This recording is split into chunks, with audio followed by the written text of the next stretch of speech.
नमस्कार। ठीक है, आप मुझे जानते हैं, मैं आपका कल्याण सर, कल्याण जी। वैसे तो फिज़िक्स पढ़ाता हूँ, फिज़िक्स के बारे में ही हम बात करेंगे, साइंस के बारे में ही बात करेंगे। मैं बेसिकली लाइट पढ़ा रहा था, तो कुछ लोगों ने रिक्वेस्ट किया कि सर अभी कुछ बहुत एस्ट्रोनॉमिकल इवेंट्स बड़े बड़े होने हैं, तो थोड़ा सा उसके बारे में बताइए, है ना। तो इसके पहले कि मैं आपको बताऊं कि क्या होने वाला है, पहले समझते हैं। हम ना लाइट बहुत पढ़ते हैं, है ना, 10th में, 12th में, साइंस में, फिज़िक्स में लाइट, रिफ्रैक्शन, रिफ्लेक्शन, इमेजेज। लेकिन एक चीज़ थोड़ा हम कम ध्यान देते हैं, वो है शैडो, है ना, शैडो। अब शैडो होने के लिए क्या क्या चीज़ें चाहिए, तो आप तो पहले इतनी बात तो सब कॉमन सेंस सबको समझ में आती है कि शैडो हमेशा लाइट के उल्टे डायरेक्शन में बनेगा, है ना। अगर लाइट सोर्स में इधर से दिखा रहा होता तो ये शैडो इधर बन रहा होता, और अगर इधर से दिखा रहा होता तो ये शैडो इधर बन रहा होता। ओके,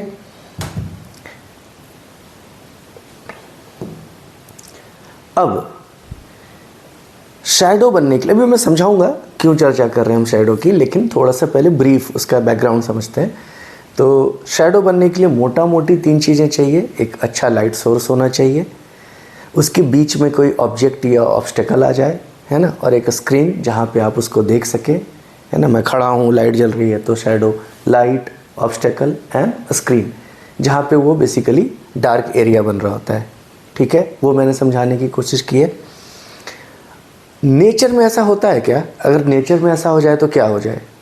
ठीक है, नेचर में अगर ऐसा हो जाए तो उसको हम बोलते हैं इक्लिप्स। हिंदी में ग्रहण बोलते हैं उसको, है ना, कि ग्रहण लग गया। ये इक्लिप्स 2 तरीके का होता है। ठीक है, ये भी आपको पता होगा, मैं टाइम वेस्ट नहीं करूँगा। एक लूनर यानी कि चंद्र ग्रहण, और एक सोलर यानी कि सूर्य ग्रहण। ठीक है, तो अगर अब आपको समझना है कि एक लाइट सोर्स है, तो light source will be always sun, सूरज तो रहेगा ही रहेगा, है ना, सूर्य रहेगा लाइट सोर्स के फॉर्म में। अब 2 चीज़ें हो सकती हैं कि जो स्क्रीन है, स्क्रीन अर्थ है, ठीक है, लाइट अर्थ तक आ रही है। अगर इसके बीच में भाई हमारा मून आ जाए, चंद्र आ जाए, मैं एस्ट्रोलॉजी नहीं पढ़ा रहा हूँ मैं फिज़िक्स पढ़ा रहा हूँ या साइंस पढ़ा रहा हूँ। हालांकि सबका लेना देना है, सब एक दूसरे से चीज़ें जुड़ी हुई हैं। ठीक है, मैं डिनाई नहीं कर रहा हूँ, लेकिन मैं प्योर साइंस पे आपको समझा रहा हूँ। तो अगर मून आ जाए तो मून ऑब्स्टेकल हो गया, अर्थ स्क्रीन हो गया, और यहाँ पे शैडो आएगा। इसको कहेंगे सूर्य ग्रहण, सोलर इक्लिप्स।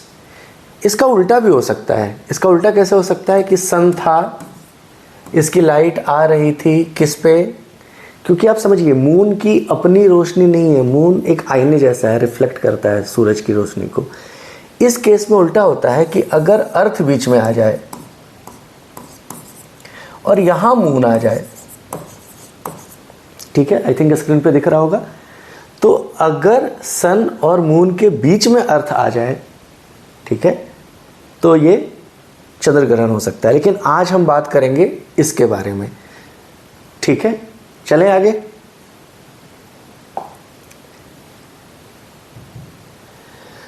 ठीक है, वही मैंने आपको समझाने की कोशिश की है इस फिगर में कि अर्थ है, सन की लाइट आ रही है, बीच में अगर मून आ जाए।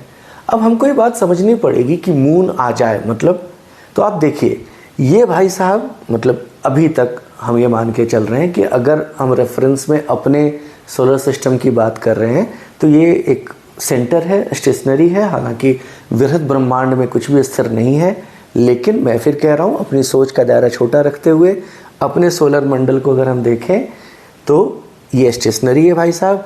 ये इसके चारों तरफ चक्कर मार रहे हैं अर्थ, है ना, और ये छुटकू सा मून जो है ये अर्थ का सैटेलाइट है, अर्थ का उपग्रह है। ये इसके चक्कर मार रहा है, यानी धरती मार रही है सूर्य का चक्कर, और चंद्रमा अर्थ का चक्कर मार रहा है। मतलब हाँ, सन का तो ओवरऑल हो ही रहा है, लेकिन moon is the satellite of earth. ठीक है, अब उतना डिटेल में नहीं जाएंगे कि बाइनरी मोशन होता है, रोटेशनल भी होता है, और फिर समझ रहे हैं आप, अराउंड द सन, अराउंड वो अपने ऑर्बिट पे सब कुछ है, उस पे उतना डिटेल में नहीं जाते हैं। थोड़ा बेसिक समझाता हूँ। बेसिक ये समझाता हूँ कि जो हर आदमी को समझ में आ जाए, मैं वैसी बात करने की कोशिश कर रहा हूँ। यहाँ पे क्या कर रहा हूँ, कोई भी जो ऑर्बिट होता है ना, यानी वो रास्ता, वो पाथ, वो मार्ग जिस पे कोई उपग्रह, कोई ग्रह, प्लेनेट या सैटेलाइट रिवॉल्व करता है, आम धारणा ये है, आमतौर पे हम समझते हैं कि वो सर्कुलर है ना, वृत्ताकार है एकदम, ठीक है। नहीं, वो एलिप्टिकल होता है, ठीक है, थोड़ा चपटा होता है। इसीलिए आप इसमें, सर्कुलर का मतलब क्या है कि आप सेंटर से किधर भी जाएं उसका रेडियस सेम होगा, है ना, बराबर दूरी पे होगा। इतना ज्योमेट्री सर्कल सबने पढ़ा है। लेकिन एलिप्स में क्या होता है, कंफ्यूज मत होना, वो इक्लिप्स था, ये एलिप्स है ना। तो एलिप्टिकल पाथ जब होगा तो इसमें क्या होगा कि इसमें एक मेजर एक्सिस, एक माइनर एक्सिस होता है, यानी कि एक साइड कोई भी एक एक्सिस लंबा होगा और दूसरा एक्सिस छोटा होगा।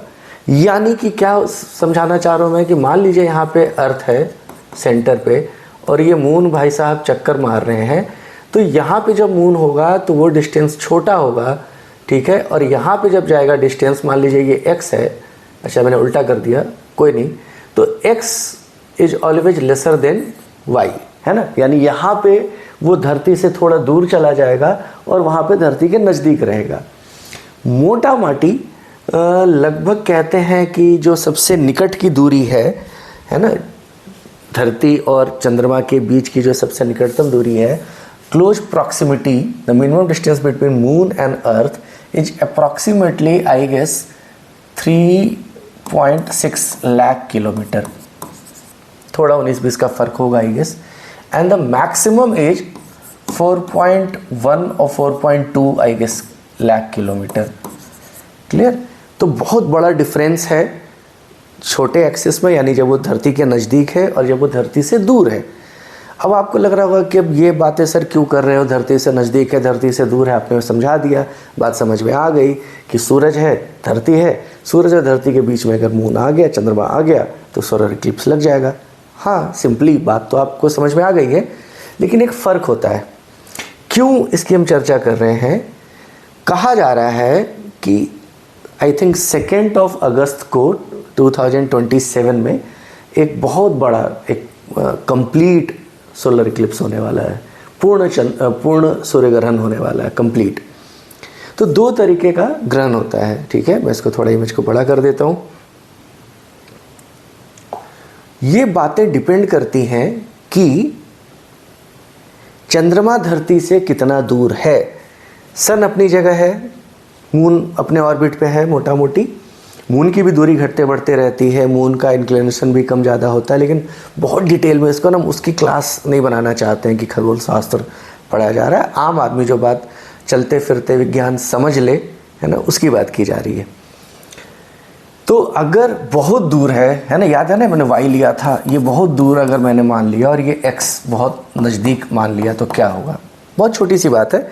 मैंने बताया था कि ये अप्रॉक्सीमेटली 3.6 लाख किलोमीटर है और ये अप्रॉक्सीमेटली 4.2 लाख किलोमीटर है।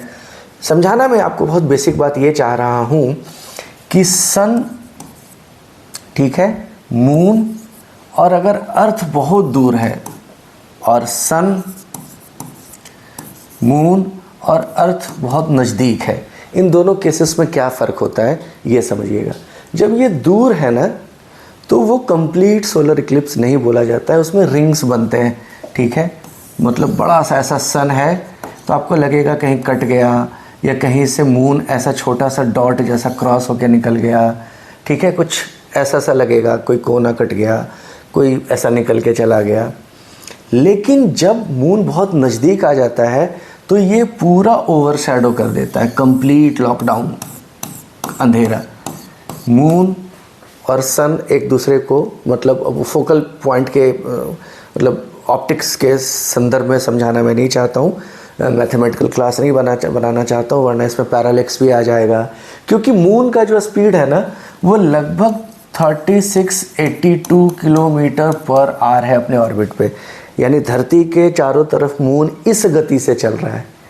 इसको मैं अगर आपको इजी कर दूं तो ये लगभग 1 किलोमीटर पर सेकेंड की स्पीड है। यानी मैंने बोला एक, तो इतने में मून 1 किलोमीटर दूर जा चुका है। क्लियर?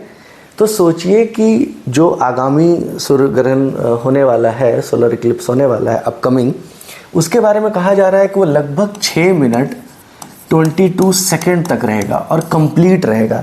और थोड़ा सा ये भी मैं समझा दूं कि वो अटलांटिक से लेकर के इंडियन ओशन तक है ना, यानी इक्वेटर के आसपास, वो स्पेन से स्टार्ट होगा और वो अफ्रीका, नाइजीरिया ऐसा होता हुआ ये उसका पाथ है जहाँ पे आपको अफ्रीका कंटिनेंट को बीच में से काटता हुआ इस रीजन में दिखेगा, है ना। ऐसा नहीं है कि वो बहुत लंबा रहेगा, आप समझ रहे हैं। सिर्फ 6 मिनट 22 सेकेंड होने वाला है। तो 6 मिनट 22 सेकेंड के जितने ट्रांजिशन में जो जो एरिया उसकी गुजरेगा, क्योंकि बहुत स्पीड है और ये रिलेटिव स्पीड बहुत बढ़ जाएगी क्योंकि उसमें अर्थ की अपनी स्पीड है, आप समझ रहे हैं। तो without making it's too much complex, है ना, तो कॉम्प्लेक्सिटी को बाय बाय तौबा तौबा बोलते हुए मैं आपको ये समझाना चाह रहा हूँ कि इस तरीके से नेचर में इतने बड़े बड़े, है ना, शैडो बन रहे होते हैं। तो इक्लिप्स क्या है? शैडो ही है, बस मूविंग शैडो है, क्योंकि रिलेटिव मोशन है। अर्थ, मून, सन सबके बीच में सब एक दूसरे से प्रतिस्पर्धा कर रहे हैं, सब अपने अपने ऑर्बिट पे चल रहे हैं, सब इंडिपेंडेंट भी हैं और सबका इफ़ेक्ट एक दूसरे पे भी है। इन सब का प्रभाव ये पड़ता है कि इस आने वाली, आई थिंक 2 अगस्त है, डेट पे मैं कंफर्म नहीं हूँ, 2027 में ऐसा होने वाला है। और ये काफ़ी लंबा और बड़ा सा सूर्य ग्रहण होने वाला है, सोलर इक्लिप्स होने वाला है। उसकी वजह यही है कि मून बहुत क्लोज है अर्थ के, मून दूर नहीं है। दूर होता तो अलग तरीके से दिखता, मैंने आपको बताया, और नज़दीक होने पे उसका जो है ना, आपको दृष्टि जो होगी, जो दिखेगा, वो कहाँ कहाँ दिखेगा वो भी मैंने आपको बता दिया, है ना, कि स्पेन से अफ्रीका होते हुए अटलांटिक ओशन से और इंडियन ओशन तक आएगा, इतने टाइम तक रहेगा। और तो कुछ इसमें है नहीं, आई गेस। मैं एक बार देख लेता हूँ, नहीं, इतना ही था। ठीक है, तो आई होप आपको बात समझ में आ गई होगी। अगर आप कहेंगे तो अगली बार कुछ और ऐसे ही मुद्दों पे हम चर्चा करेंगे, कोशिश करेंगे कि जो घटनाएं घट रही हैं उसके पीछे का विज्ञान हम समझें। ठीक है, विज्ञान के दृष्टिकोण से प्रकृति को समझेंगे। चलिए, शुभ रात्रि, शब खैर।